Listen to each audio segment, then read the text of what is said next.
Hello and welcome to When They Popped. I'm Kelsey. And I'm Mary. And today is a special emergency episode in honor of Britney's new book. So today is also really about Mary and this emergency episode. So Mary, take it away. Kelsey, you know this is not about me. This is about our girl Britney. And for her, I will take a day of PTO to sit and pour over the woman in me and take extensive notes and color coordinated pens. So for you, the listeners, and for Britney, we do that. So I'm just going to dive into it. I didn't really have a plan of attack on this. I just was going to kind of talk through some interesting things that I learned when reading this book.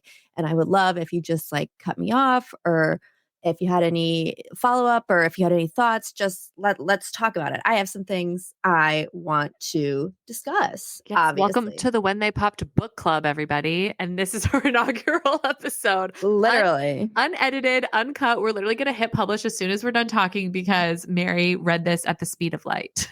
She is not editing today, people. So that is where we are. But I mean, right off the bat, Kels, we get the book's dedication. Oh, and by the way, I asked Kelsey to try to really hard avoid spoilers so I could get kind of her raw reaction. And so she's been trying really hard the last couple days, but it's been hard, I'm sure. But I basically avoided all social media, even some of our followers have been DMing us with their questions, which has been great. But I've been seeing other people receiving their books in the mail. And I'm like, okay, I can't look at their page for a while. Yes, she's been avoiding it. But right off the bat, for the dedication page, we get "For my boys who are the loves of my life." Oh. So just, hitting you in the feelers right away, and ignore my rustling of my pages and my notes, but we're getting into it. In the beginning of the book, we obviously get her origin story. We get how music was a form of escapism for her. I think that's been true for the majority of her life. We also get a really interesting story. Do you know much about her family history, Kelsey? I swear this is an interesting story. We're not just going through the Spears family tree. No, I'd love to hear. So on her dad's side, Jamie's side, she has a grandfather named June Spears, which does sound like a girl's name, but it is not. It is June Spears. And he had a wife named Jean Spears. And Jean Spears suffered the loss of a baby when the baby was only 3 days old. And after, obviously, she was distraught. And this is very interesting. Grandpa June sent Jean to a mental asylum in Louisiana, where she was put on lithium because of how she was reacting to the loss of her baby.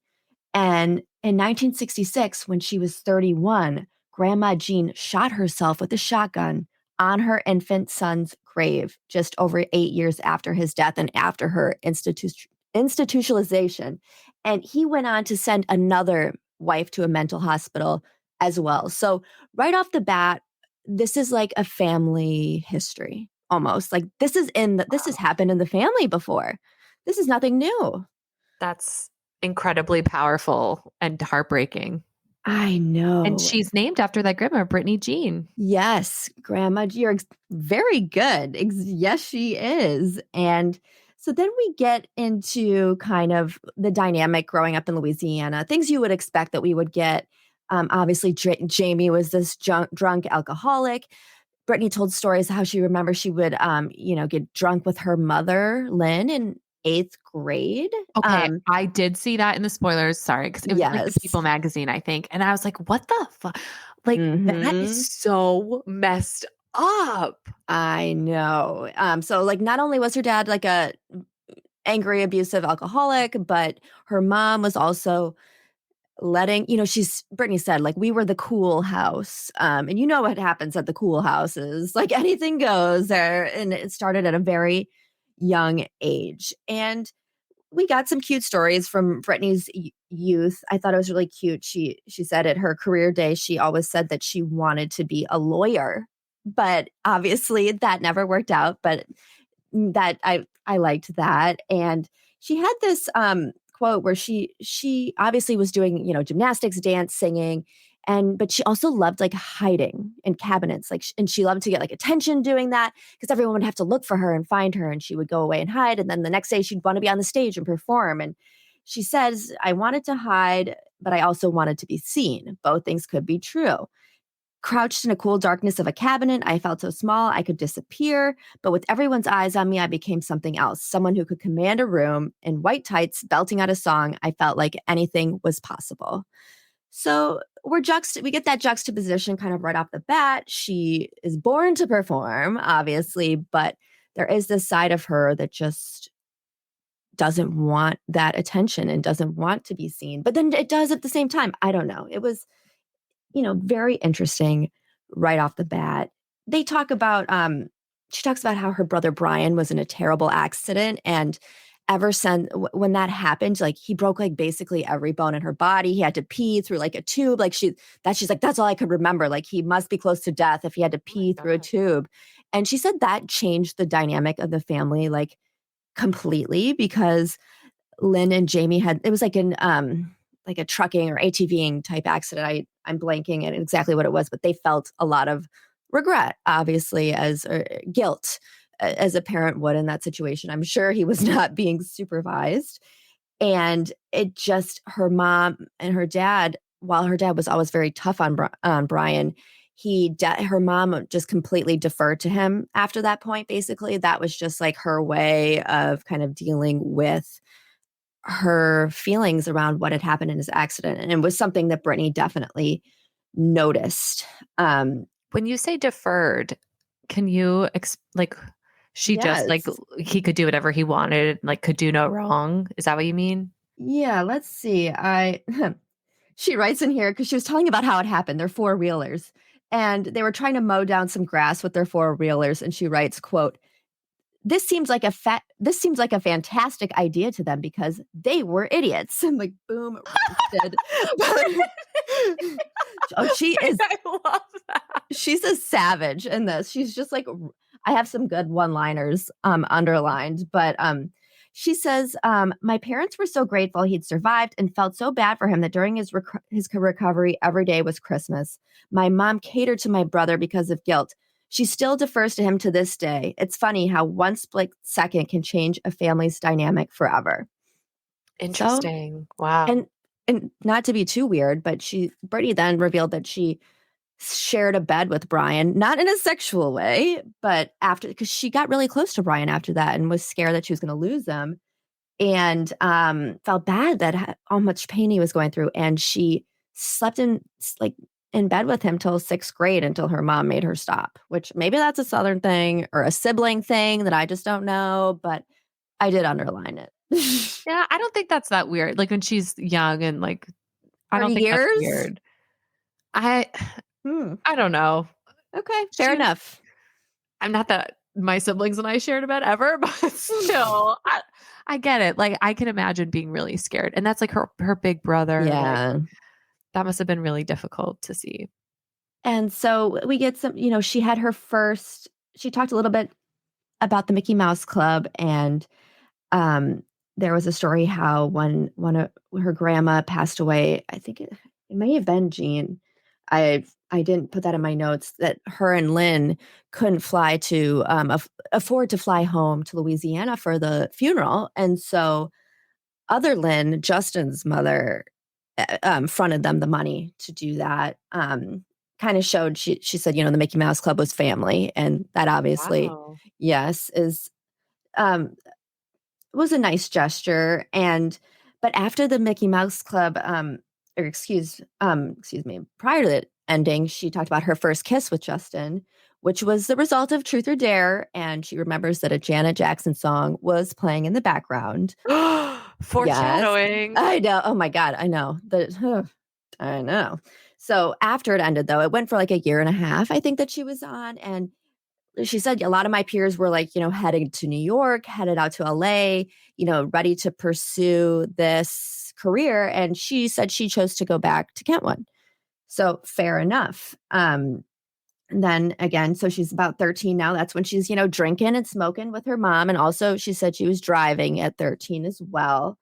Um, What a great combo. Your teenage yes. daughter whose frontal lobe has nowhere near finished developing, give her alcohol and cigarettes Hmm. and a car?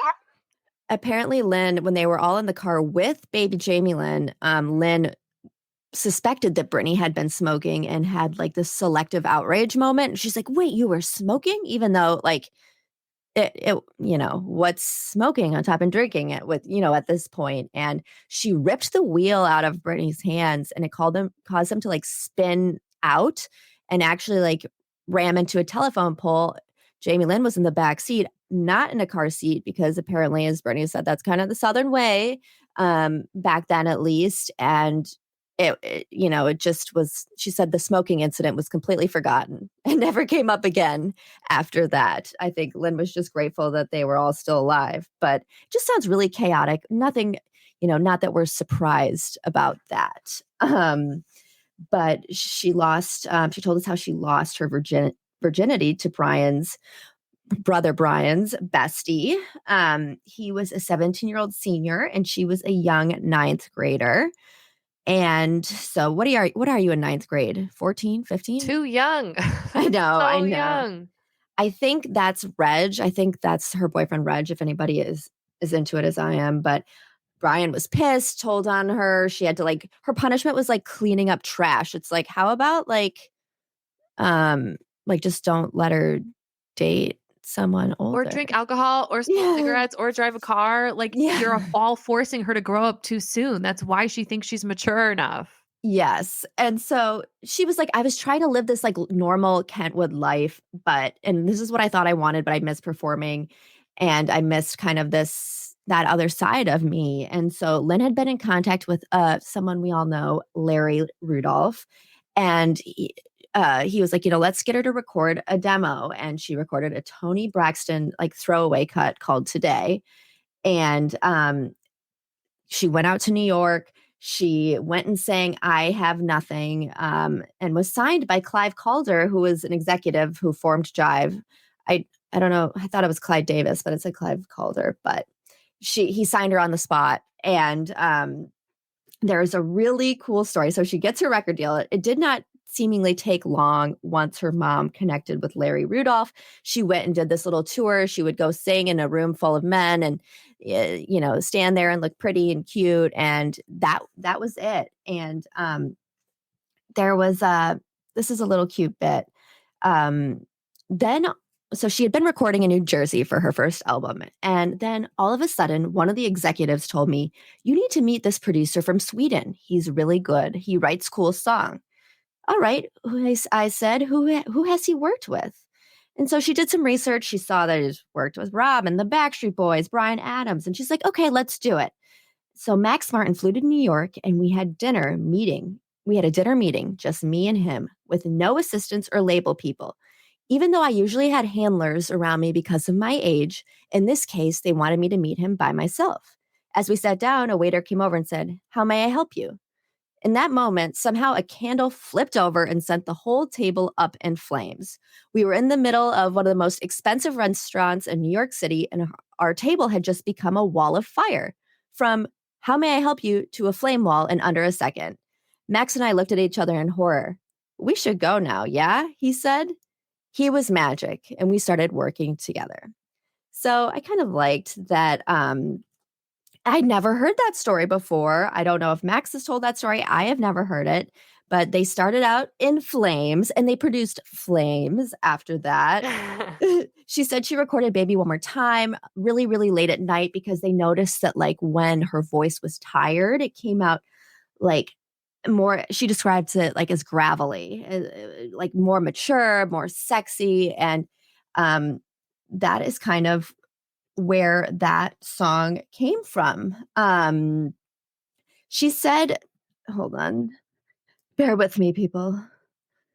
She talks about the Baby One More Time music video, and she said that was the most fun she had doing for that first album, working on that video. And it's probably the most moment in, she then says, that's probably the moment in my life when I had the most passion for music. I was unknown and I had nothing to lose if I messed up. There is so much freedom in being anonymous.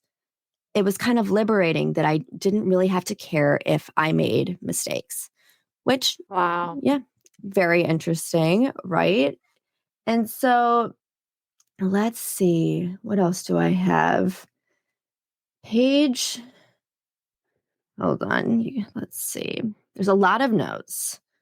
So she talks about, okay. Oh, God. Okay, Kelsey. I told you there was an interesting Backstreet Boys story, and we get into a little bit more, or not a story, but a comment. And Liana from When They Popped, excuse me, Liana from This Must Like, Be what? Popped. Liana from This Must Be Popped texted me at making sure that we would give our take on this. So I obviously sent her a picture of my notes and was like, already ahead of you, sister. Don't worry. But she just talked about first her and Justin and kind of their relationship, how they started. They had so much in common, coming from the Mickey Mouse Club, interest in becoming, being performers. And Lynn described them, Lynn, Justin's mother, described them like magnets. And that was just kind of their energy together. And it's weird, to be honest, she said, how in love we were. And this is when she talks about NSYNC and the difference between NSYNC and Backstreet Boys. She says his band NSYNC was what people back then. Wait, oh my God, I have to start this again because I have to get this right. She goes, his band NSYNC was what people back then called, quote unquote, so pimp. They were white boys, but they loved hip hop. To me, that's what separated them from the Backstreet Boys, who seemed very consciously to position themselves as a white group. NSYNC hung out with Black artists. What is she insinuating? Well, and then Liana was like, there's two not there's like Latino members and Backstreet Boys. It's not like we're like a whitewashed group, I don't know, but it was a very weird mention of Backstreet Boys. But then I thought this was interesting. The whole book up until now, they call him Justin Timberlake. That's like, he is full named Justin Timberlake. And now he becomes Jay in the book, which was also an interesting switch for me. And she has this exchange that when she was walking in New York with Jay, aka Justin Timberlake, with Felicia and their bodyguards, and they saw the singer Genuine walking on the street. And she says, Jay got all excited and said so loud, "Oh yeah, faux shiz, Genuine, what's up, homie?" I'm having And a visceral reaction to I this. know. I'm sorry. I know. And after Genuine walked away, Felicia did an impression of Jay making fun of this exchange. And Jay wasn't even embarrassed. He just took it and looked at her like, okay, fuck you, Fee. That was the trip where he got his first necklace, a big T for Timberlake. That is so cringy. And I remember when Justin used to talk like that. I know. It was like, it uncomfortable. It was uncomfortable. And while maybe Backstreet Boys wasn't super into hip hop, sorry, I can't make this about Backstreet Boys, but they had a lot of R&B influences in their music Totally. and that they incorporated. So, I don't know. But so then she talked about her VMA performance, how Wade, her first one in the diamond suit, how Wade choreographed it.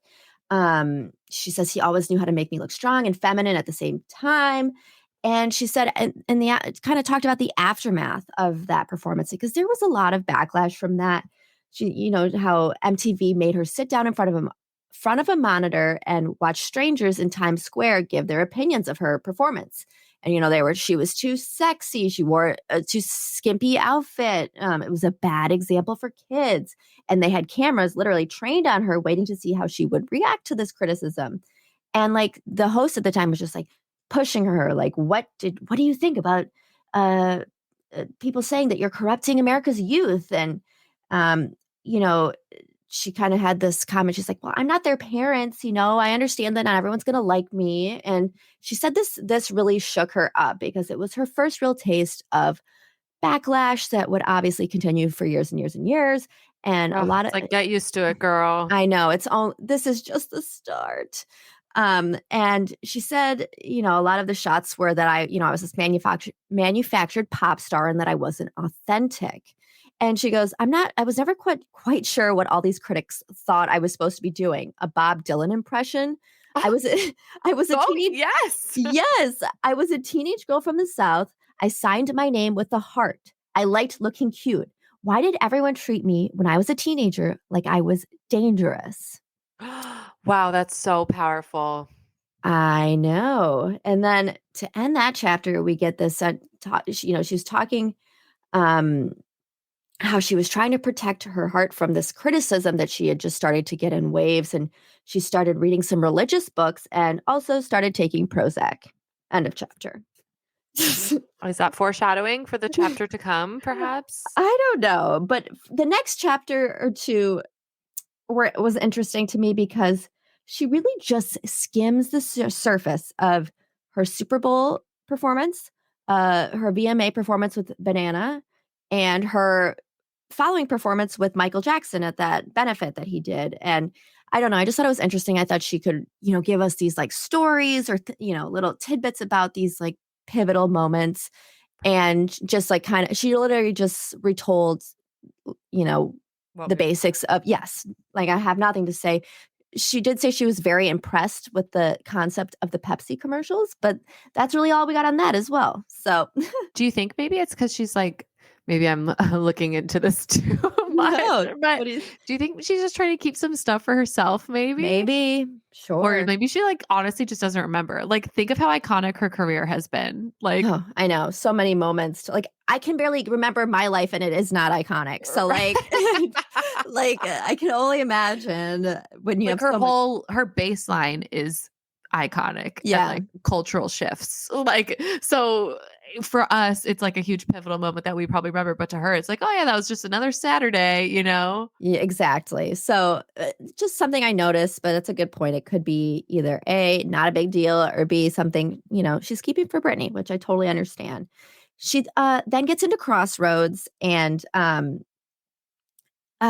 she said that it was a really difficult experience for her. And she based that on like what the acting did to her mind. And she said, I think I started method acting, only I didn't know how to break out of my character. I really became this other person. Some people do method acting, but they're usually aware of the fact that they're doing it. But I didn't have any separation at all. And like she's like, I took it to like I just became Lucy from Crossroads in my day-to-day life. And I took it seriously to the point where Justin said, why are you walking like that? Who are you? And it just, I never would have thought that that would have been like, I mean, I know nothing about acting, but like such like a method role and like something that would be so consumed. She said it took like almost 8 months after filming for her to like come out of this persona, which I thought was interesting. Yeah, that is really interesting. Sounds Uh, like who are those like Heath Ledger, I feel like was a big method oh actor. yeah. Oh yeah. Like I think it literally killed him, but I mean, who knows? He just got so into that role. But I also found out that she was offered a part in Chicago. And that, like, yes. As Roxy Hart? Well, okay, she didn't say the role, and maybe you can help me think this out. She says, I think so. She says, I would have gotten to play a villain who kills a man and sings and dances while doing it too. Okay, so she would have been one of the girls from the Cell Block Tango, Okay. probably. Which Maya, maybe she was up for Maya's role. Oh, that would make sense. And that would have been so amazing. Lip shits. Yes. Cicero. Lip um, shits. and she Six, quick. Ah, okay, I now I'm gonna go listen to the Chicago soundtrack. I love that song. It's so good, but she regrets it. She says, I should have done it. I had power back then, and I wish I had used it more thoughtfully and been more rebellious. And we're getting these themes right here. Obviously, she's very controlled. She's very, managed. And like, they, I'm surprised that they didn't want her to do this. And I guess they didn't want her to be distracted from music, but it's like, this would have been such a great, Validation that she was like right. seeking. If everyone is telling her that she can't sing, Broadway's like the number one way to like stick it to the critics. That's like the hardest thing that a Right. musician or an actor can do. So, like, I was just kind of like, what the hell? What the hell? Like, this would have been good for a career, but I think they just had her on this, tract, and it did not involve, Chicago. But she actually did say, like, because she did was kind of bummed she didn't take Chicago, but she did say, like, she was happy that the Notebook didn't work out because she just felt like it would have consumed her life. Kind of like after Yeah. crosswords. Oh my God. I've been doing so many crosswords literally, but she just didn't realize kind of the toll it would take on her. But And has everyone been watching all the clips from the audition tape that we've been oh, seeing all over oh, social? she did so good. So good. Oh my God, the way she made herself cry. I I was couldn't take so it. impressed. Truly a talent. I was she's so good. I only cried once while reading this. So Oh, this is really? Do you want to? Okay. You don't keep going in order. I'm enjoying like going yes. chronologically, but Okay. earmark that for when it comes because I want to know what Yes, part I you will give. tell you when and you won't be surprised. Um, so at this time, she's like, in my personal life, I was so happy. Justin and I lived together in Orlando, and it had this, even though they were both so busy, they were making this time to come back to Orlando, spend a couple weeks, even a month here and there together. And this is a great story. She tells the story when her family came to visit her and Justin in Orlando, and they went to FAO Schwartz and they closed the whole store down for them. And little Miss Jamelin got a miniature convertible car that had actual doors that opened, like, one of those Barbie Jeeps or something like that we all wanted back in the day. And she goes that child in that car was unlike anything else. This adorable little girl driving around in a miniature red Mercedes. It was the cutest thing you could ever seen in your entire life. That's how we all were with Jamie Lynn. You see it, you like it, you want it, you got it. As far as I could tell, her world was Ariana Grande's song Seven Rings Come to Life. Oh, I was gonna say Uh, this Ariana reference. yes, it was. It was. And so I thought that foreshadowing with more Jamie Lynn to come, but she tells the denim story, the matching denim outfits for the American Music Awards in Whose 2001. idea was it? Does she say who came up with that concept? Hers. She Of suggested it. course. Of course. But she didn't think her stylist or JT would A, take it seriously, or B, that like they would go along with it. And she was like just shocked that it actually came into fruition. And I would like to draw attention to a comment she makes because she loves that everybody still does it and like, does it for Halloween and how iconic it's become. And she actually referenced a podcast, which has made me think, is she listening to podcasts? Brittany, are you there? Like, hello? Like, Are you there, Brittany? she's It's me. acknowledging podcasts, which I'm like, oh my God. And so, and she just kind of mentioned a quote that Justin said about it on a podcast, but I was literally triggered by the fact that she knows what a podcast is. So I was really excited about that. There's a chance. But so let's get into the uglier stuff, the cheating. There was a couple times during our relationship when I knew Justin had cheated on me, especially because I was so infatuated and so in love, I let it go, even though the tabloids seemed determined to rub it in my face. When NSYNC went to London in 2000, photographers caught him with one of the girls from All Saints in a car, but I never said anything. At the time, we'd only been together for a year. And I feel like that was like a thing. Like, at least in college, like guys would be like, well, we'd only been dating for like 3 months. So it's like, I I just know. like gaslighting and like minimizing, Minimizing. Yes, valid exactly. feelings. And then we have a second cheating incident. She says, another time we were in Vegas and one of my dancers who'd been hanging out with him told me he gestured toward a girl and said, yeah, man, I hit that last night. I don't want to say who he was talking about because she's actually very popular and married with kids now, and I don't want her to feel bad. And, she said her friend was like, maybe it seems like he was bragging and maybe was over exaggerating, who knows. And she's like, I let it all go, but clearly he'd slept around. It was one of those things where but you just don't say anything. And she goes, so I did too. Not a lot. One time with Wade Robson. And we all, if you're listening, you know who he is. So I'm not even going to go there. But we went out one night and we went to a Spanish bar. We danced and danced. I made out with him that night. Okay. So she freaking kissed someone. And Justin's going around bragging, saying he, quote unquote, hit that. Yeah. Excuse me while I vomit. Sorry. Like in my mouth. But she goes on to say, I was loyal to Justin for years, only had eyes for him with that one exception, which I admitted to him. That night was chalked up to something that will happen when you're young, as we were, and Justin and I moved past it and stayed together. I thought we were going to be together forever. I hoped we would be. At one point when we were dating, I became pregnant with Justin's baby. It was a surprise for me. It was a surprise, but for me, it wasn't a tragedy. I loved Justin so much. I always expected us to have a family together one day. But Justin definitely wasn't happy about the pregnancy. He said we weren't ready to have a baby in our lives, that we were too young. I could understand. I mean, I kind of understood. If he didn't want to become a father, I feel like I didn't feel like I had much of a choice. I wouldn't want to push him into something he didn't want. Our relationship was too important to me. And so I'm sure people will hate me for this, but I agreed not to have the baby. So, Kelsey, I want to get your thoughts. I interpreted this when we first heard about the abortion as Justin and Britney being like, oh my God, we're not ready to be parents. We can't do this right now. Like, we agree that this is the best move for us going forward. And I did not get that at all from that passage. What do you think? I feel like it's hard to, I don't know.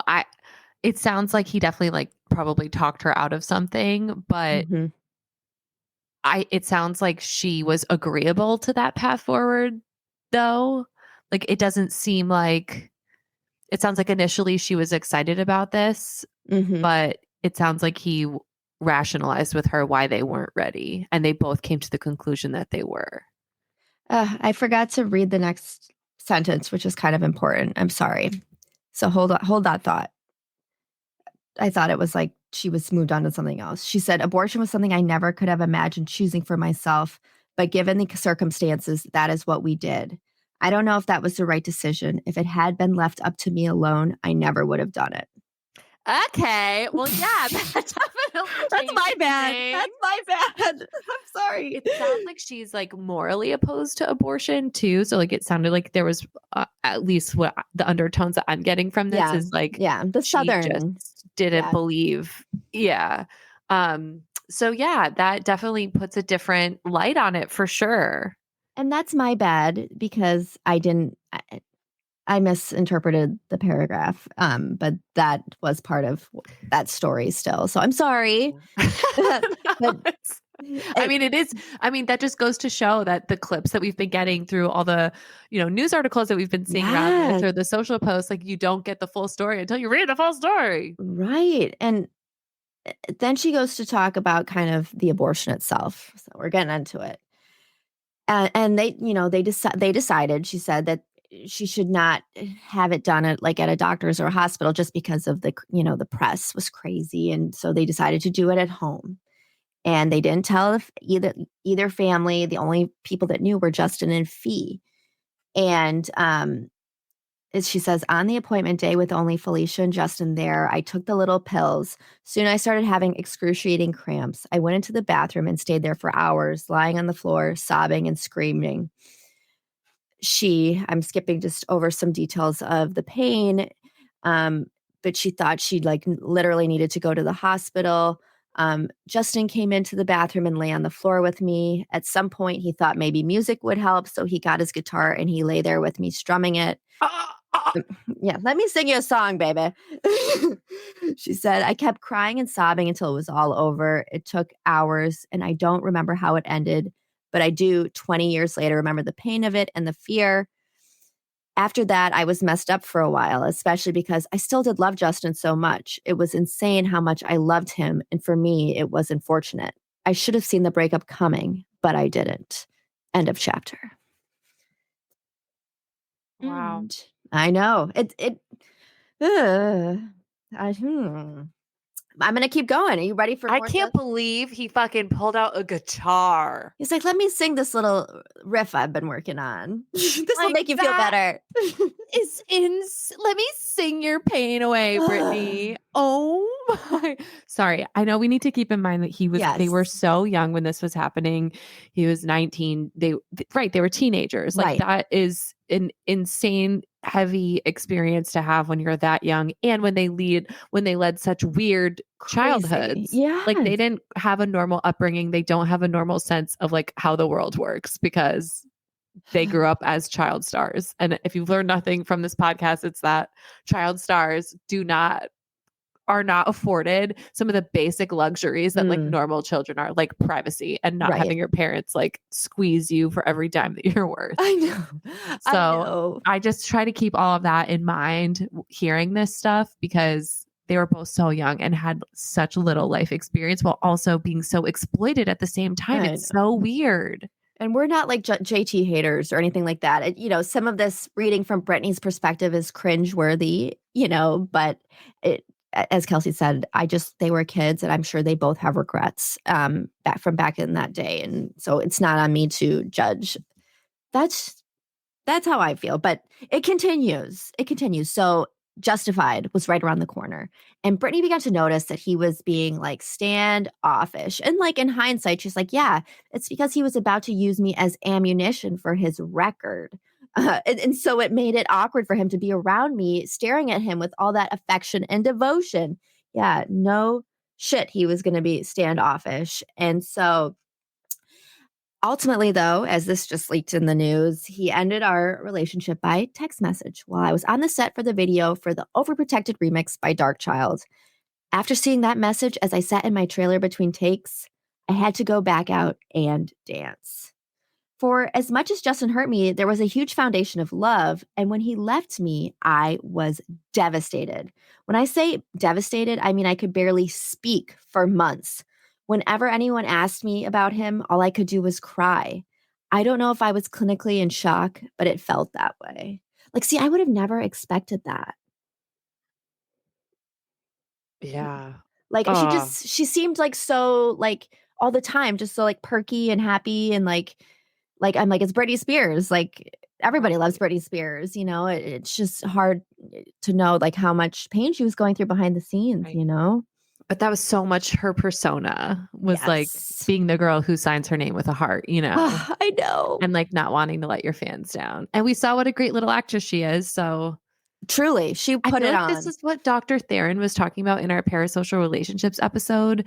Like, how much of celebrities know who they really are and are able to act the way that they feel.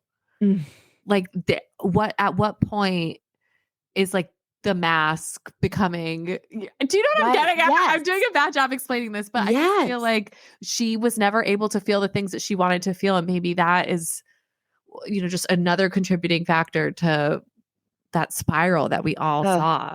Yes. No, 100%. That's totally a factor.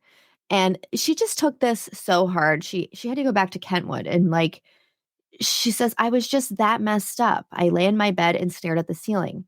Justin even flew out to Louisiana to visit me. He brought me a long letter he'd written and framed. I still have it under my bed. And at the end, it says, it makes me want to cry to think about it. Okay, no, he doesn't say that. So at the end of the letter, and she says, it makes her want to cry when she thinks about it, that, quote, I can't breathe without you, end quote. Those are the last words in it. And reading that, I thought, damn, he's a good writer, because that was exactly how I felt. It almost felt like I was suffocating. Wait, so he brought her a letter already framed? Yes. That she hadn't read before? No, apparently. Wait, so he's just like going in being like, wow, this letter's so fucking good. Like, she's going to want to frame it. So I'm going to do it for her? Like, I wish she needed to give us more. I have so many more questions than answers. This is wild. I know. And she still has it under her bed, like under her childhood bed or under her bed right now. Like, I want to know. Well, Mary, where don't you keep all your love letters? I keep all of mine. I keep a lot of shit. I do. I keep more than that. I'm a pack rat though. Like I can't throw one ticket stub away. So, let alone a love letter, but Wow. Do you think she'll ever show us what's in that letter? no, because I feel like this was the time. It was too personal. Probably. She's a classy lady. Like I don't think she'd like, what does she gain from it just doesn't seem like One day that letter, that framed letter is going to be on eBay. And we're going to and we will be bidding our 401ks on it. so, everything. so while this is going on, she is like in the midst of her Dream Within a Dream tour. And she's like, I still had tour dates left in my contract, even though the last thing I wanted to do was perform. This is very classic Britney, as we'll see over the years. And she loved this tour. She mentioned one tour that she hated that we haven't got to yet, but she loved Dream Within a Dream. But by this time, she was heartbroken. She was exhausted. She just did not want to do it. And so she finished it off in Mexico. There's this crazy story where they were like stopped in Mexico by a bunch of guys holding huge like machine guns. And there was like this whole exchange. And she's like, I don't know what happened, but we were like held up and then we were allowed to carry on. And I was like, well, why didn't you ask someone what happened? But she didn't tell us. But so finally, those were her last Dream Within a Dream shows. And when she told people after finishing the tour that she wanted to rest, everyone seemed nervous. When you're successful at something, there's a lot of pressure to keep right on doing it, even if you're not enjoying it anymore. So she was able to go back home again to Louisiana for a bit, but her team set her up for a People interview at that time, and which she didn't really understand because she was taking a break, but she went along with it. And they had her empty out her purse to prove that she wasn't carrying any drugs or cigarettes. All they found was, like for this interview, all they found was juicy fruit gum, vanilla, perfume, mints, and a little bottle of St. John's wort. Quote, my daughter is doing beautifully, my mom told the reporter confidently. She's never, ever been close to a breakdown. Because, everyone's like, oh, she's reeling post Justin. Britney runs home to Kentwood and spiraling with drugs. And so, like, as part of the interview, they had her empty her frickin' purse. And there's Lynn, the mouthpiece, being like, Britney's perfect. Everything's great. She's never had a bad day in her life. How did Britney feel about that? Like, that seems like she was walking into something so accusatory and weird. It makes me more surprised that she's sort of like calling out this news outlet that she would give them the exclusive about her book. Oh, that's true. Maybe because maybe it isn't her. I don't know. Okay. Anyway. My tinted hat is on. Okay. Oh, I did really well with this book, Kelsey, till the very end that something was said and that I don't agree with. And it sent me into a spiral. But until this point, I've been doing great. But I found this very touching. She said, part of what made that period of time so difficult is Justin's family had been the only real loving family I had. For holidays, the only family I would go to was his. I knew his grandmom and his grandfather, and I loved them so much. My mom would come out and visit us every once in a while, but she's not who I went home to, ever. My mom was trying to recover from her divorce, from my dad, which she had finally gone through with. She was depressed and self-medicating. She could barely get off the couch. My dad was nowhere to be found, and my little sister, well, when I tell you she was a total bitch, I'm not exaggerating. I know. What year is this? This is 2002. Is this Zoe 101 time? No, Zoe 101 hasn't happened yet. Not yet. She talks about Jamie. She calls her adolescent. Jamie Lynn may have been like our age. She might have been like 91. So she probably was like 10 or 11 years old. But okay, Zoe 101 happened in 2005. Okay, so she was 3 years away from that. She said the way that adolescent Jamie Lynn spoke to my mother, my mouth would just drop. I turned to my mother and say, are you going to let this little witch talk to you like that? I also felt betrayed by how Jamie Lynn had changed. I'd bought a house for Jamie Lynn to grow up in. She was not exactly grateful for it. She'd later say, "Why'd she get us a house?" Like it was some sort of imposition. But that house had been a gift. I bought it because her family had needed a new house, and I wanted her to have a better life than I had. Holy Ugh. shit. I know. She said she went home for this period of time in Louisiana, and she's like, "I just realized I didn't fit in anywhere anymore. I realized I was technically growing up, becoming a woman, and yet honestly, it was like I went backward at the same time and became younger in my mind. Have you seen the curious case of Benjamin Button? That's how I felt. Somehow that year, and becoming more vulnerable, I started to feel like a child again." End of Oh, chapter. Yeah. wow. That's so I think that that really verbalizes what so many women in particular, I think, are afraid to show. Like, if you do show any vulnerability, that Yeah. people think you're weak. Like, you can't mistake those two things. They're not the same. And she just wasn't allowed to take more than like 2 weeks to heal. Like, you need time to heal after trauma like that. And her team Yeah. was like, "You'll be busy, you'll forget." And no, you're just suppressing They the were trauma. exploiting her. Yeah. Exactly. Exactly. So I won't get into this, but like she goes into she does like she goes and visits Donatella in Milan and kind of she's like, "I started to try to party a little bit, but she was hurt, and she almost brought this guy home with her." She told the story, and then he said something in the car when they were driving back to their where she was staying in Milan, and she literally kicked him out on the side of the road. She's like, "I don't remember what he said, but it irritated me." And she's like, "Now I'm a mom and I would never do that." But it was just pure instinct, and I realized I made a mistake letting the stranger inside my car, and I kicked him out. So that's what Britney was up to in the breakup. And we pivot to Justin on 2020 as he's playing his unreleased song for Barbara Walters called "Don't Go," parentheses, "horrible woman," that seemed to be about Brit. "I thought our love was so strong. I guess I was dead wrong. But to look at it positively, hey girl, at least you gave me a song about another horrible woman." And so then, yeah, Also, okay, so that Barbara Walters, knowing what we know about how Brittany feels about Justin's family, that Barbara Walters interview must have been so devastating because yeah. Justin's mom is included in it and she kind of badmouths Brittany. And That's really sad.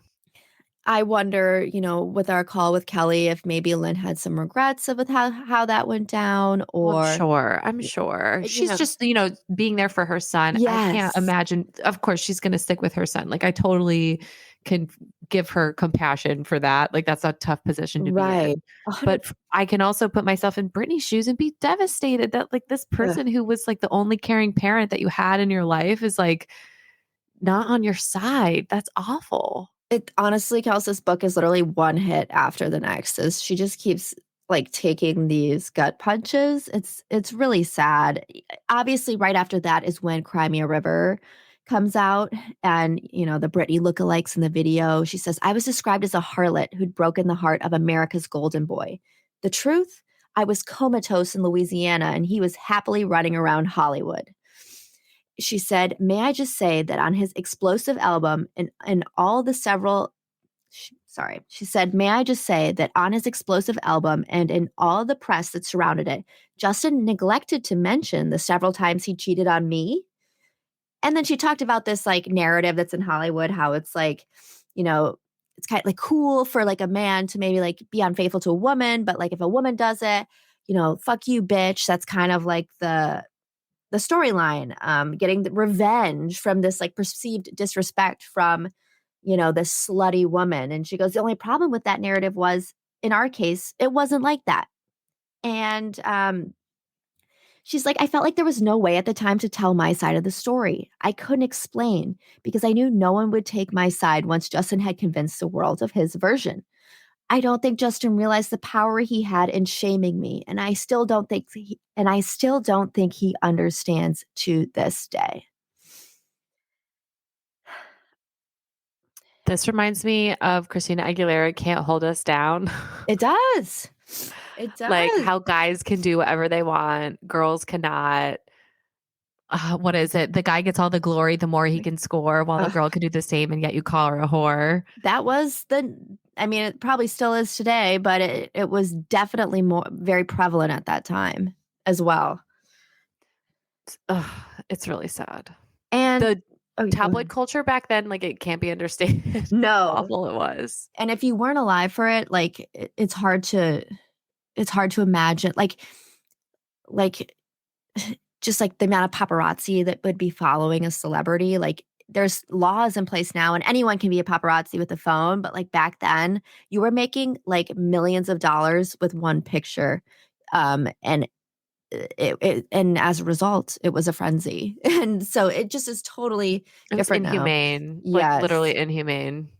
She also talked about how everyone told everybody that, they had had sex. We all remember that radio interview, um, which some people pointed out depicted her to be not only a cheating slut, but also a liar and a hypocrite because her whole image was like this virgin, innocent.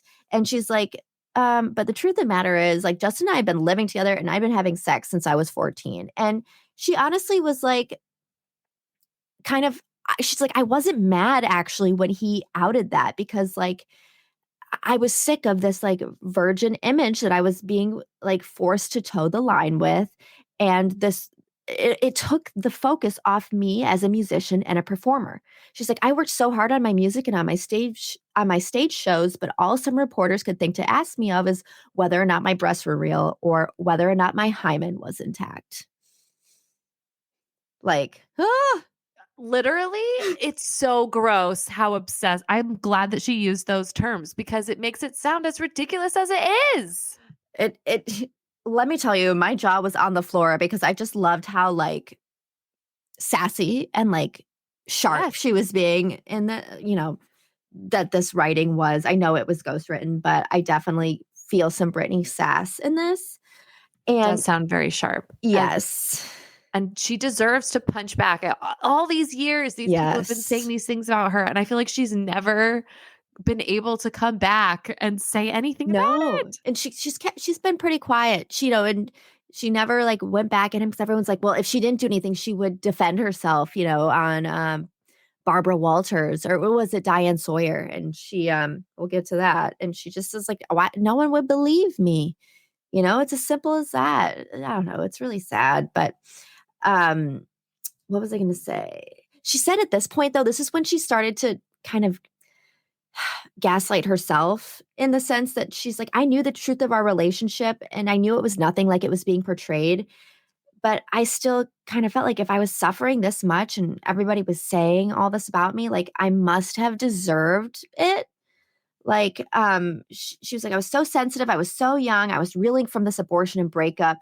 Um, Justin framed our time together with me as the bad guy. And I became to believe it. And so ever since then, I felt like I've just kind of been under a curse. And it's, it's like when Uh, I know when someone tells you something 100, like you start to believe it after a while, after you hear it over and over. You're this bad guy. You're the slut. right. You did this. And then you start telling yourself that, Yeah. And so, and every little thing that you do wrong, it's like, oh, well, maybe everyone's right. right. Exact. That's where she went. And I understand why. It's hard to like kind of get out of your own head when everybody's saying something about you. But, she says Justin ended up sleeping with 6 or 7 girls in the weeks after we officially broke up. Or so I heard. Hey, I get it. He was Justin Timberlake. But she said, so I decided if Justin was going to date, I should try to get out there too. She saw someone cute one night, and her friend told her she had good taste. Her friend said, his name's Colin Farrell, and he's shooting a movie right now. She goes, well, talk about balls. The next day, I got in my car and I drove up to the set of his action movie, SWAT. Who did I think I was? I'm like dying at this. And she just walked onto the set and the director noticed her and he was like, oh, come sit in my chair. And so then, yeah, she's sitting in the Guest of honor. literally like, oh, hello, Britney Spears is here. Biggest star in the world's here right now. And so, of course, Colin found his way over and he was like, do you have any pointers for what I should do here? He was like asking her for, acting tips and stuff. And she says, quote, we wound up having a 2-week brawl, BRAWL. Brawl is the only word for it. We were all over each other, grappling so passionately it was like we were in a street fight. Woo!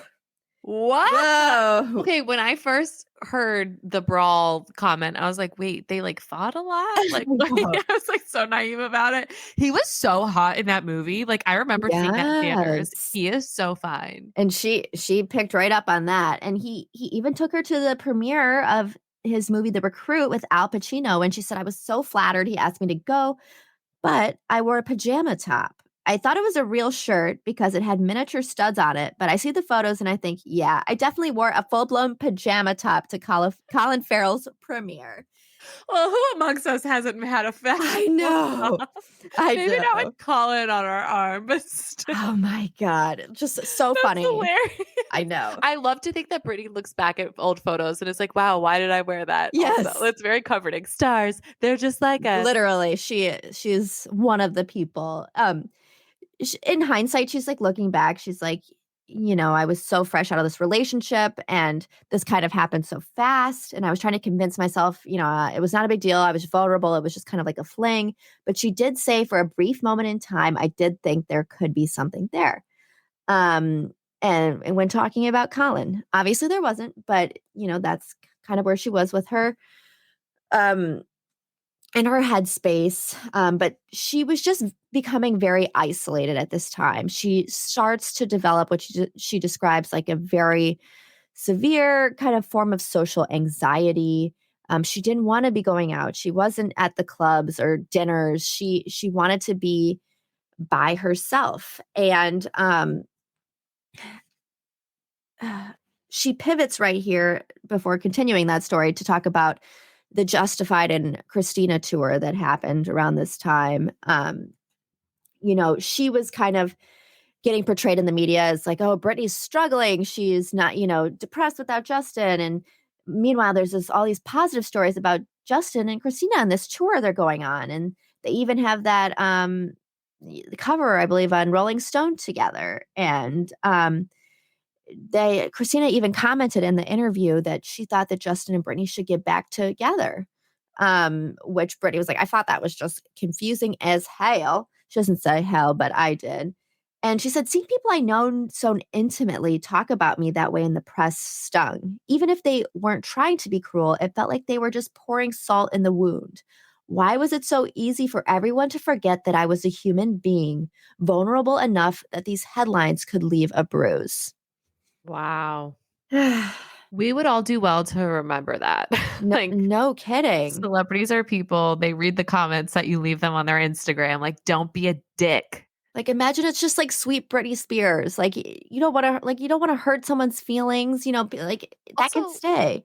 like, thanks, Christina, like, I would get back together with him if I could. Like, Yeah, shut up. I know. Just not what she needed to hear. But so she went and lived in New York City, by herself. She had a 4-story NoHo apartment. It once was shares.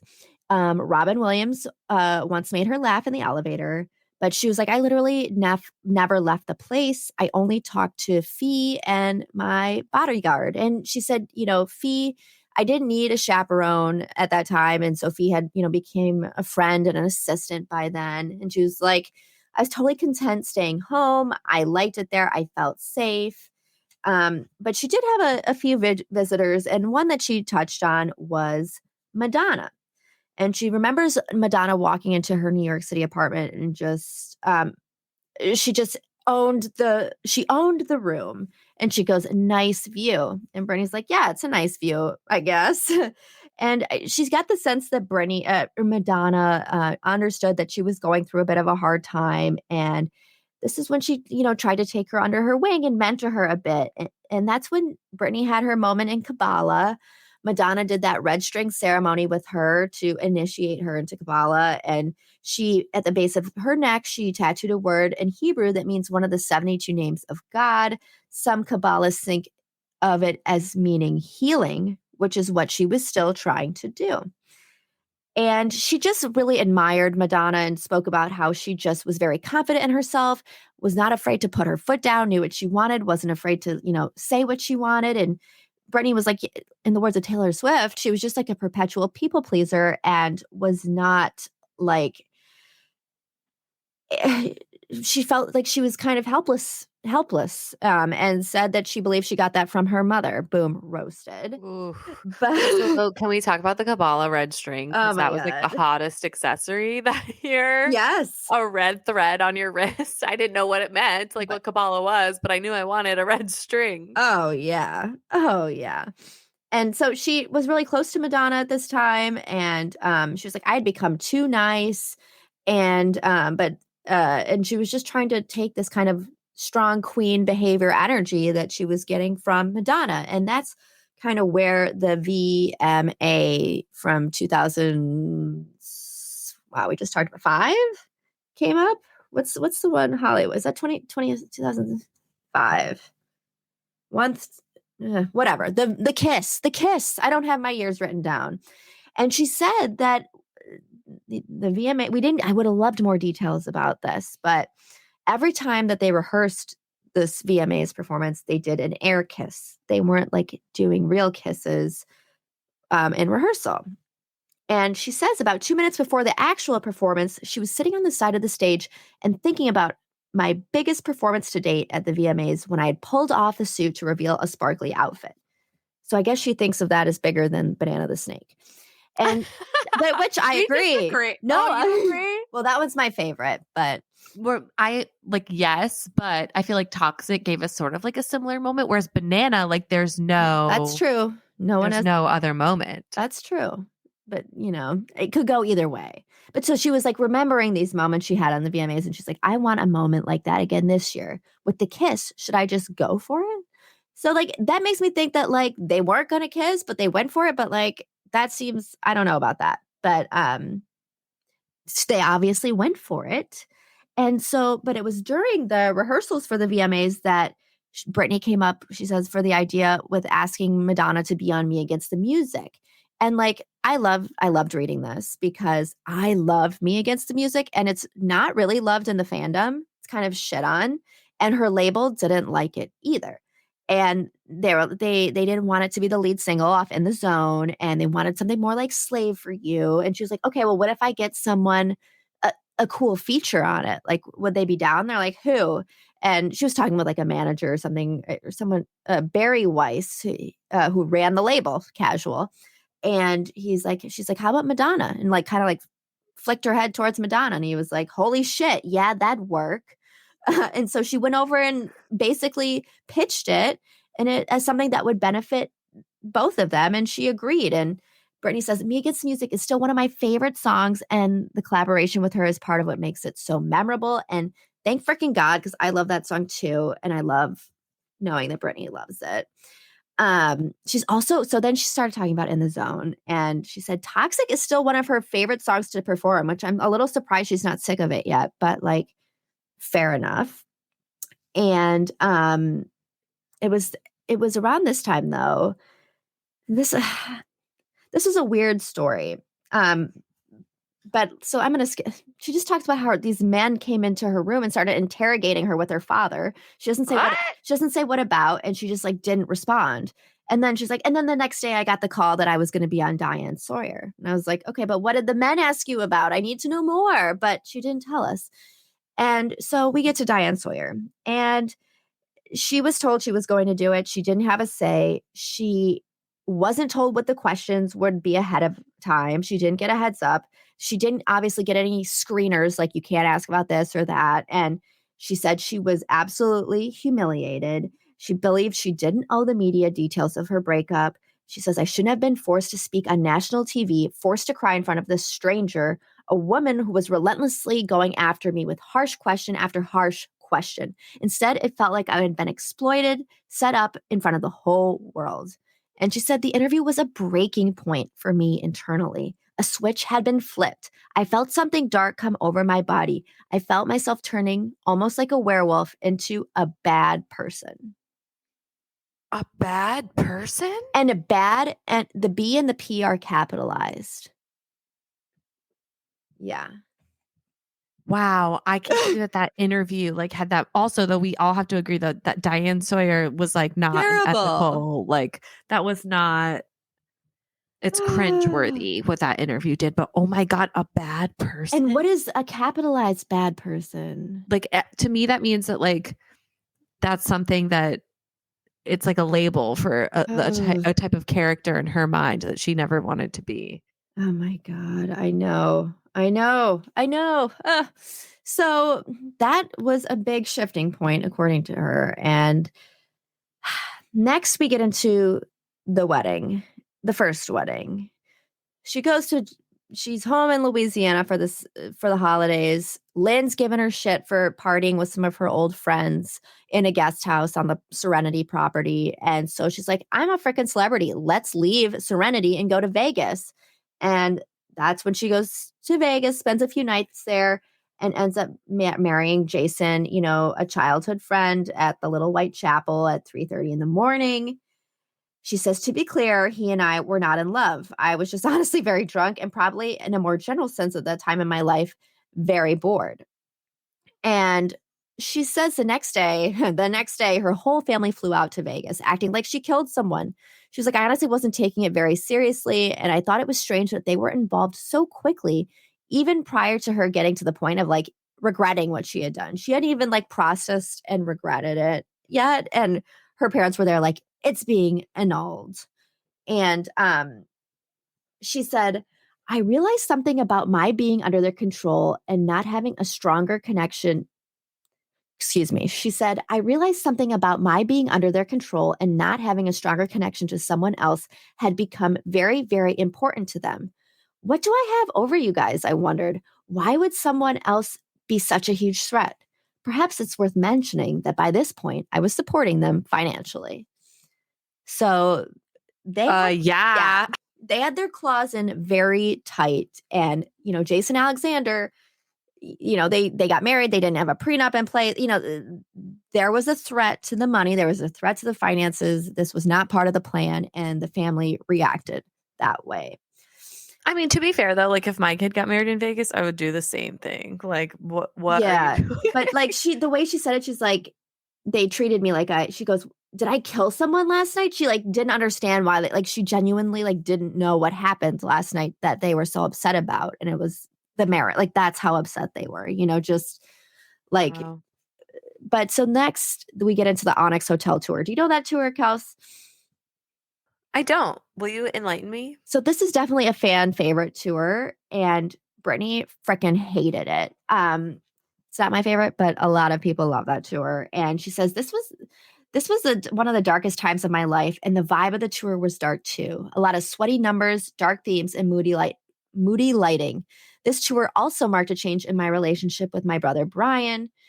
So Brian was hired as part of her team during this time, and he actually was pivotal in inking her huge deal with Elizabeth Arden for the perfumes. But she's like, it really pissed her off that he booked her on this like grueling tour and then just like went off and enjoyed his life, and she didn't like see him again the whole time. And she just felt like she kind of like, she says, I felt like I lost track of my brother over those years, and it felt like still like a double loss because it felt so close to Justin. And then I know, we get next to the Federline of it all. And I know. I'm fed up with this man. So they met, at a club, and right away there was this connection, she says, something that made me feel like I could escape everything that was so hard in my life. That first night we met, he held me, and I meant he held me in a pool for hours, which I don't think we knew about that.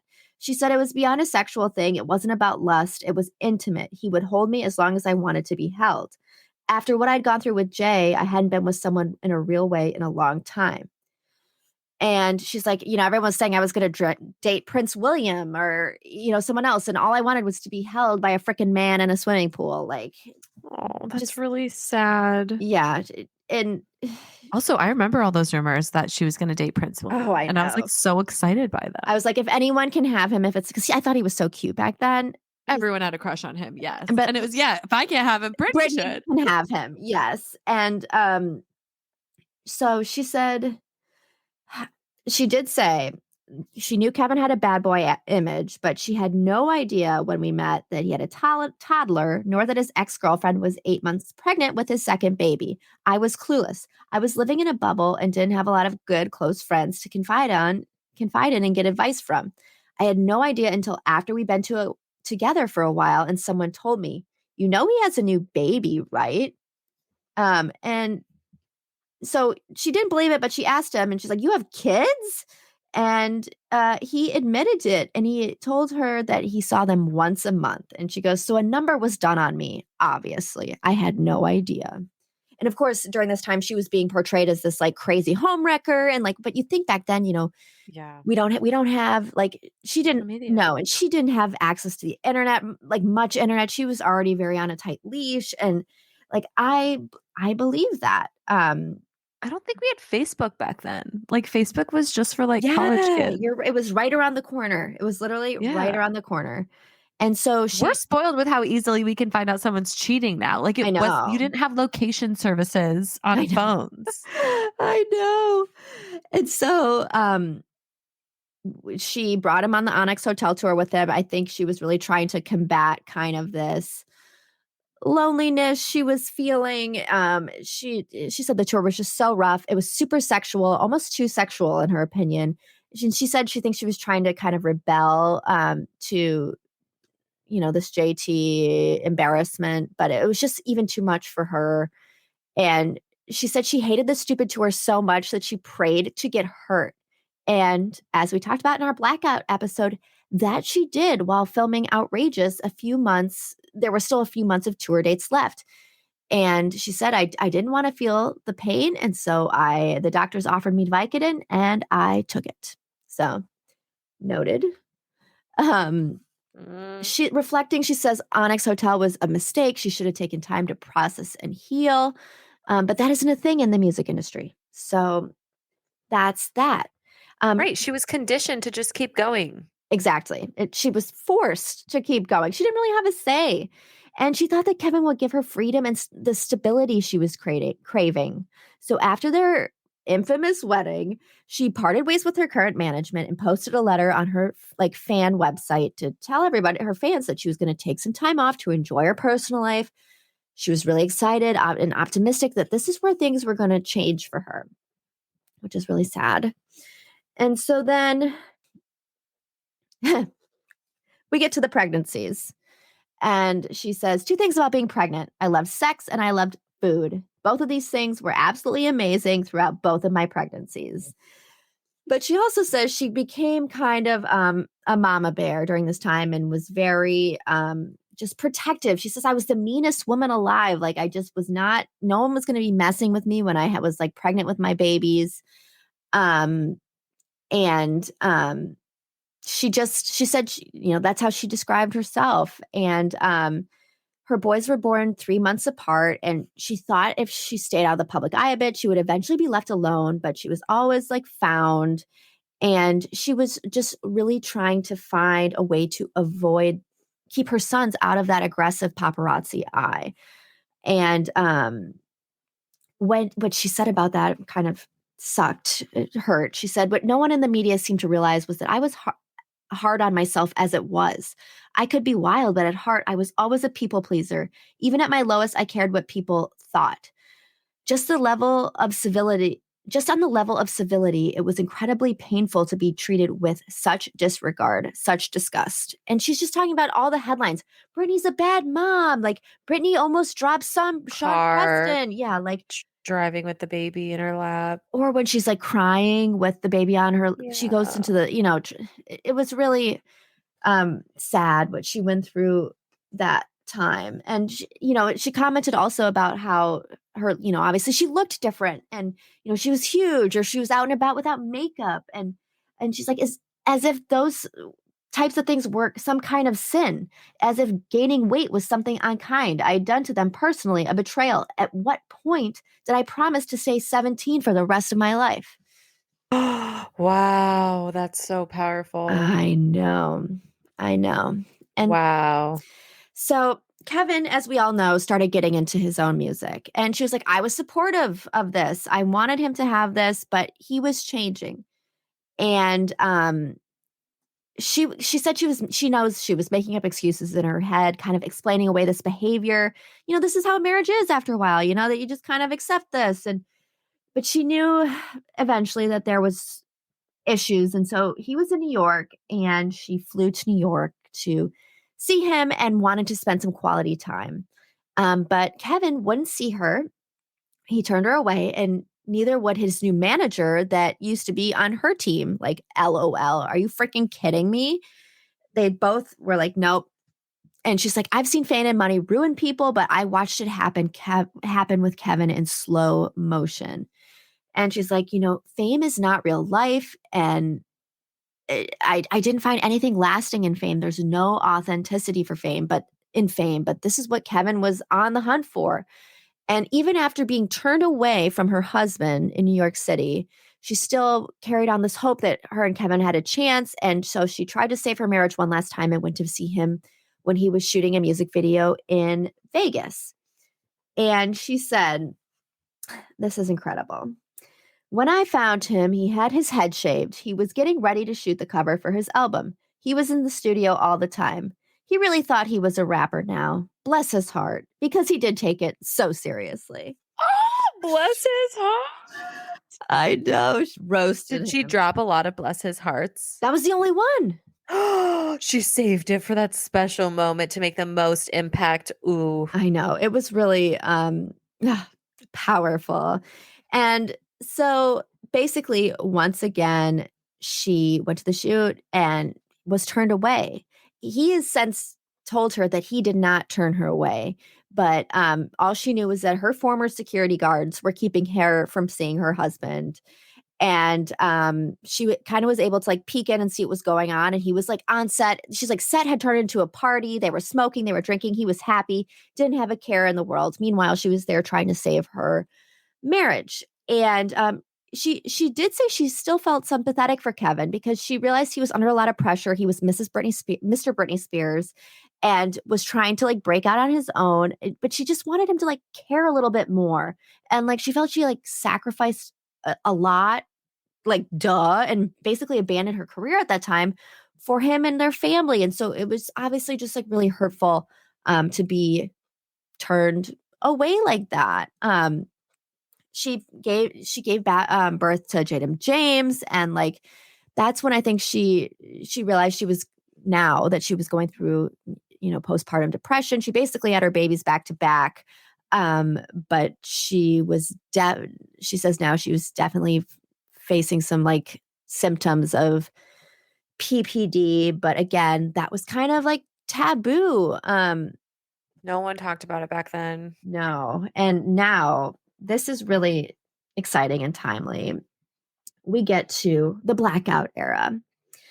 And she says, recording for Blackout, I felt so much freedom. Recording for Blackout, I felt so much freedom. Working with amazing producers, I got to play. A producer named Nate Hills, who recorded under the name Danger, was more into dance and EDM than pop. He introduced me to new sounds, and I got to stretch my voice in many different ways. Despite my reputation at the time, I was focused and excited to work when I came in. And she talked about kind of like what we talked about in our episode, like trying to enter and leave the studio was like a military operation. She described the paparazzi like an army of zombies trying to get in every second. Like this was the culture back then. And she described Blackout as a battle cry. After years of being a people pleaser, it was trying to please my mom and dad. It was time to say, fuck you. Wow. I know. I love it. And this is amazing. I texted this to Jessie today. She said, I started doing videos on the street by myself. I would go into bars with a friend and the friend would just bring a camera. And that's how we shot Give Me More. To be clear, I'm not saying I'm proud of it. Give Me More is by far the worst video I've ever shot in my life. I don't like it at all. It's so tacky. It looks like we spent $3,000 to shoot it. And that is literally what Jessie said. I feel like on our Blackout episode, and it's just I felt very validated to have Britney agree with him, which I think it was so funny. But she talked about some more memories of blackout. And she just was going through so much back then. She said, I needed to have more self-worth and value that I was able to conjure at that time. And that's just like a heartbreaking sentiment. And she's like, artistically, this was like the best time for me. And it's just juxtaposed with how bad things were going for her with her family and her personal life. She goes, Kevin was doing a lot of press. You would have thought he hit a grand slam at the World Series. Once he got a nationwide Super Bowl commercial, literally mocking himself. She's like, I never saw him. That was it. And she's like, it was like he was too good to talk to me. And it's like, when does anyone get too good to talk to Britney Spears? Seriously. Ugh. Oh, it's interesting that you say that I love that she recognizes that she was on the top of her game creatively because of how Yes. well Blackout was received by critics and fans. It's just so awful that this was all going on behind the scenes. Now, how are you doing? Do you want me to finish part 2 tomorrow by myself? No, let's keep going. Are you okay? Yeah. Okay, we'll keep going. So, so obviously we're headed to Splitsville, and the first sentence of this chapter is, when I married Kevin, I meant it with all my heart. And I believed it. I believe that. I think she was head over heels for Kevin. And apparently a lawyer advised her that she needed to file for divorce. Apparently he had heard that Kevin wanted to file but felt guilty about it. And he also knew that it wouldn't look good in the press if he was the one that filed. But her lawyer was like, he's going to file eventually, no matter what. And you should do it so you won't be humiliated like Kevin Federline's divorcing me. But she's like, what he failed to tell me was that I would be on the hook for all his legal bills by being the one who initiated the divorce proceedings. Yes. And she was like, just totally she was the one who got vilified in the press for like breaking up this family. And she acknowledged that like some people in the press like tried to be supportive. Like I think of like Rosie O'Donnell being like, Britney Spears divorcing Kevin Federline. Like everybody was so happy about it. But she's like, they all often like showed their support by like being cruel to Kevin. And like that didn't help it. Like he's the father of my children. And like that wasn't it. And she said, looking back, I think that both Justin and Kevin were very clever. They knew what they were doing, and I played right into it. That's the thing about this industry. I never knew how to play the game. I didn't know how to present myself on any level. I was a bad dresser. Hell, I'm still a bad dresser, and I'll admit it. And I work on that. I try. But as much as I'll own my flaws, ultimately, I know that I am a good person. I wasn't manipulative. I was just stupid. That's one thing Kevin and Justin ruined about me. I used to trust people, but after the breakup with Justin and then my divorce, I never really did trust people again. I know. And this next sentence, this is a controversial person in the fandom, but she says, one of the people who was kindest to me when I really needed kindness was Paris Hilton. And I know, she was like, wait, why don't the fandom like Paris? I think some people don't think she like necessarily was like a good, like, she's like a party friend, like I don't like, why didn't you help get Britney out of her conservatorship? Like, why, like, are you really her friend or are you like an opportunist? Like, that's kind of like the debate about Paris. Like, she's a party friend, but hey, if Britney says it, Britney says it. And she says, I think Paris felt sorry for me. She encouraged me to try to have like fun, when I was going through this. And she's like, with Paris, I went through my party phase, but like, let's be clear, it was never what the press made it out to be. I never had a drinking problem. Like I liked to drink, but I wasn't out of control. And she was like, my drug of choice at the time was Adderall. And it was the only thing that worked for me as an antidepressant, but I had no interest in hard drugs.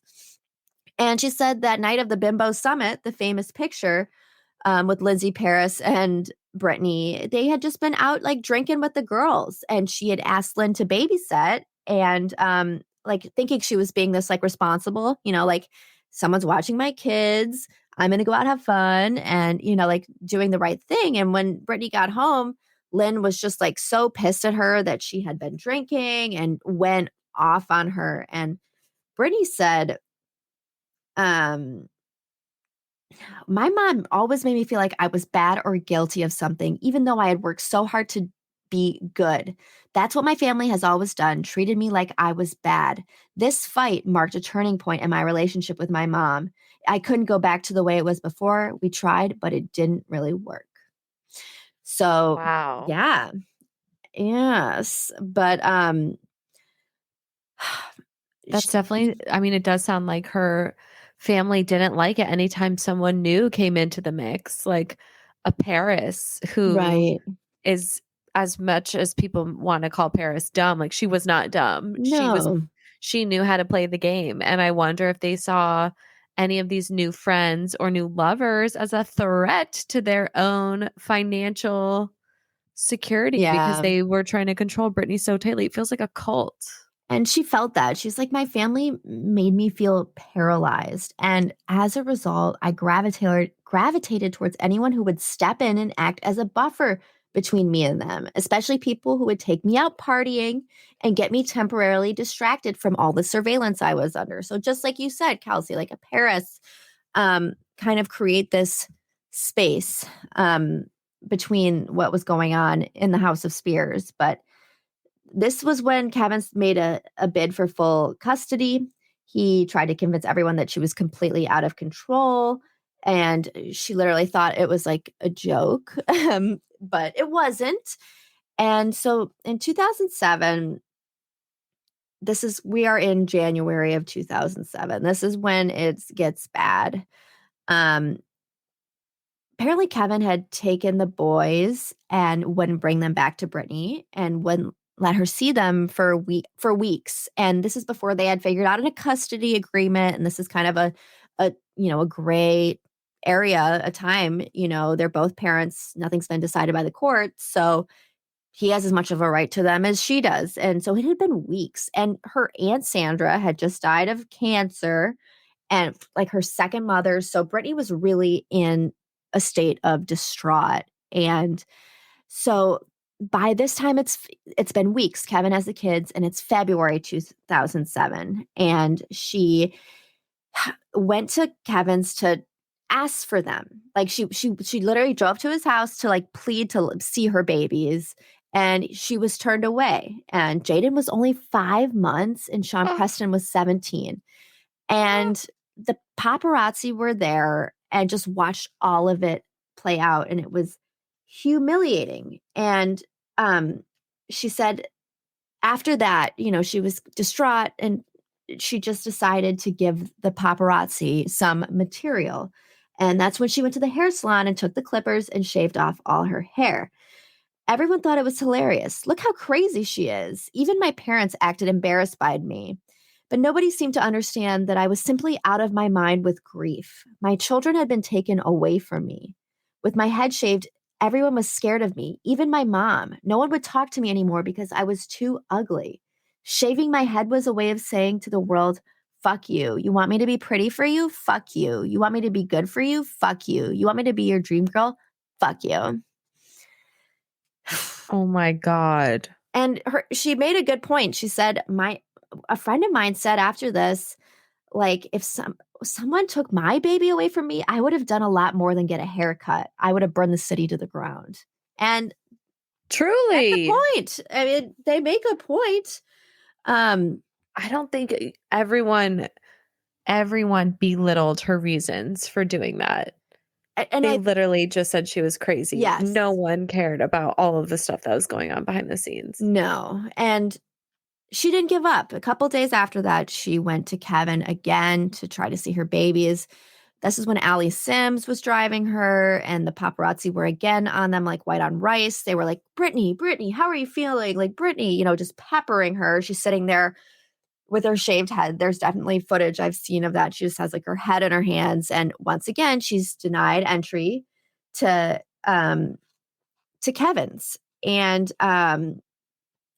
so her and Allie leave Kevin's. They pull over because they don't know what to do next. And one of the paparazzi came up to her window. He's like, what I'm going to do, Brittany, all I'm going to do is ask you a few questions. And he wasn't asking if he could. He was telling me what he was going to do to me. And he said, and then I'm going to leave you alone. And Allie Sims, her assistant, was like, please, guys, please don't. And, you know, she was being so polite and pleading with them as if she was asking them to spare our lives, which it sort of felt like she was, but they wouldn't stop. I screamed. They liked that when I reacted. One guy wouldn't go away until he got what he wanted. He kept smirking, kept asking me terrible questions over and over, trying to get me to react again. There was so much ugliness in his voice and such lack of humanity. This was one of the worst moments of my whole life, and he kept after me. Couldn't he treat me like a human being? Couldn't he back off? But he wouldn't. He just kept coming. He kept asking me over and over again how I felt not being able to see my kids. He was smiling. Finally, I know. Finally, I snapped. I grabbed the only thing within reach, a green umbrella, and jumped out of the car. I wasn't going to hit him because even at my worst, I'm not that kind of person. I hit the next closest thing, which was his car. Pathetic, really. An umbrella. You don't even do any damage with an umbrella. It was a desperate move by a desperate person. Oh, I know. dude, fame is not like what? I know. It's so like she sent an apology note because she felt bad. Like, I mean, my God, we don't deserve her. And she goes, Wait, Mary, do we know how much that guy made off of those photos?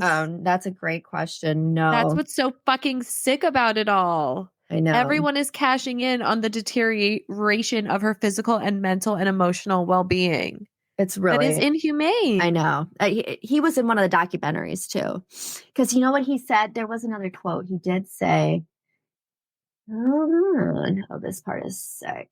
Later, the paparazzo would say in an interview for a documentary about me, that was not a good night for her, but it was a good night for us because we got the money shot. Yep. Oh, yep. Awful. Awful. So this really sucked. She said she felt like she was living on the edge of a cliff at this time. It was like my mom wouldn't look at me because I was ugly now. It just proved that the world only cares about your physical appearance, even if you are suffering and at your lowest point. And I know, like, imagine that being your mom. But so that winter, they said to her that if she went to rehab, it would help with her custody case. And she was like, and so even though I felt like I had more of a rage and grief problem than substance abuse problem, I went. And when I arrived, my father was there. He sat across from me. There were 3 picnic tables between us. He said, quote, "You are a disgrace." Ew, Jamie. I know. And so it's sick. So she went to rehab, got 50-50 custody, but obviously the battles were just beginning with K-Fed.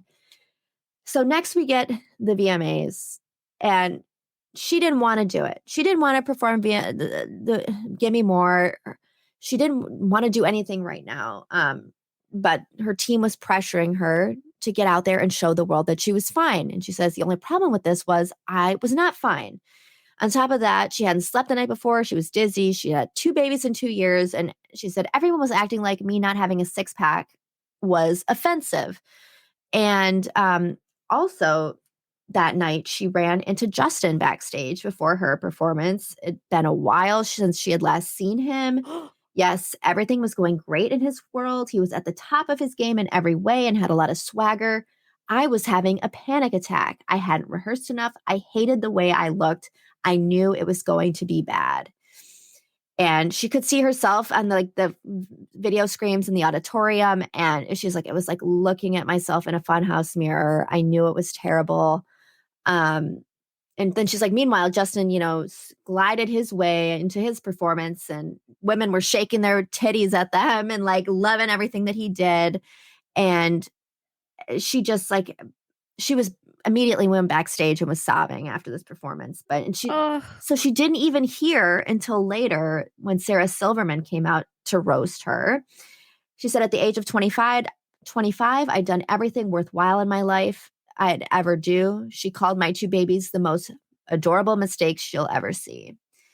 And she found out about that after the fact, but obviously, that didn't help. Kicking her while she's already down. Yes. And then we get January 2008, which is our original 5150.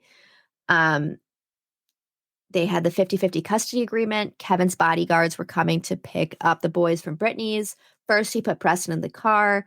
He went to get Jaden, and the thought just hit her, I may never see my boys again. Just with the things, how the custody case had been going, she was just very on edge and anxious that she would not get her boys back. So she ran into the bathroom with Jaden and locked the door. I just couldn't let him go. A friend was there and came to the bathroom door and told me that the security guard would wait. I held Jaden and cried so hard. But before I knew what was happening, a SWAT team in black suits burst through the bathroom door as if I had been hurting someone. She was confused because she's like, I thought he said he would wait. Like, I thought they were letting me have this moment. But that was not the case. And once they'd taken Jaden away from her, they tied her onto the gurney and took her to the hospital. That's our first 5150. So that was in January 2008. So we're still in January 2008. She was like, at this time, after that first one, I was hell on wheels. I was taking a lot of Adderall. That's when she started dating Adnan Galib, that paparazzo. She said she was completely infatuated with him. And she was just kind of living. What? Yes, I know. I was like, he's so gross. But she said she was very like fearless, kind of like living a little like on edge at this time.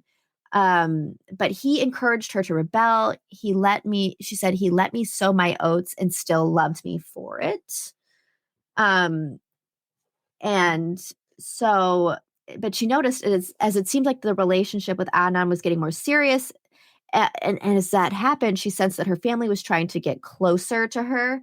And so Lynn calls her one day and was like, Britney, we hear the cops are after you. Like, let's meet up at the beach house. And she's like, what? Like, I haven't done anything. I've been acting a little crazy, but I haven't done anything illegal. So I'm like, what is this woman talking about?